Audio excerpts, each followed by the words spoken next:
সমতলের আদিবাসীদের বিকল্প কর্মসংস্থানের অভাব, কারণ তারা এখনো পর্যন্ত কৃষির উপরে নির্ভরশীল। আমাদের দেশের নারীদের মধ্যে বিকল্প কর্মসংস্থান, তাদের ক্ষমতায়নের ক্ষেত্রে তাদের এগিয়ে যাওয়া, আমাদের দেশের একটা খুব বড় জায়গা হচ্ছে সমতলের আদিবাসীদের বিকল্প কর্মসংস্থানের অভাব, কারণ তারা এখনো পর্যন্ত কৃষির উপরে নির্ভরশীল।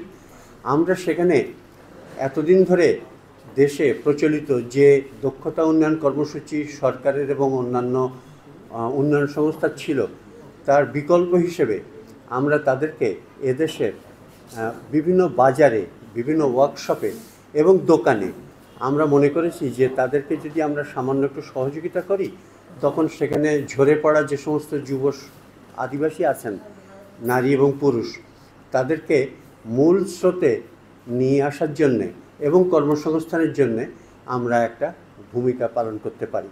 সেই লক্ষ্যে আমরা তাদেরকে খুব সামান্য অন্তত ভাত খাওয়ার পয়সাটুকু দিয়ে তাদেরকে আমরা বাজারে এবং ওয়ার্কশপে এনে আমরা সেই সমস্ত যে সমস্ত দোকান আছে, ওয়ার্কশপ আছে, তাদেরকে সংগঠিত করে তাদেরকে একটা জায়গা খুঁজে দেওয়ার চেষ্টা করেছি।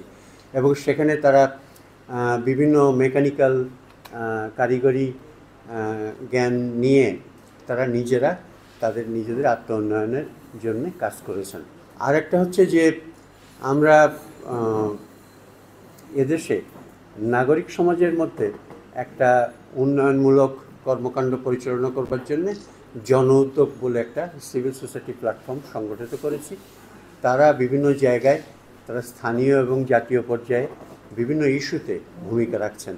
তো এই বিষয়গুলো নিয়েই আইইডি কাজ করেছে 94 সাল থেকে।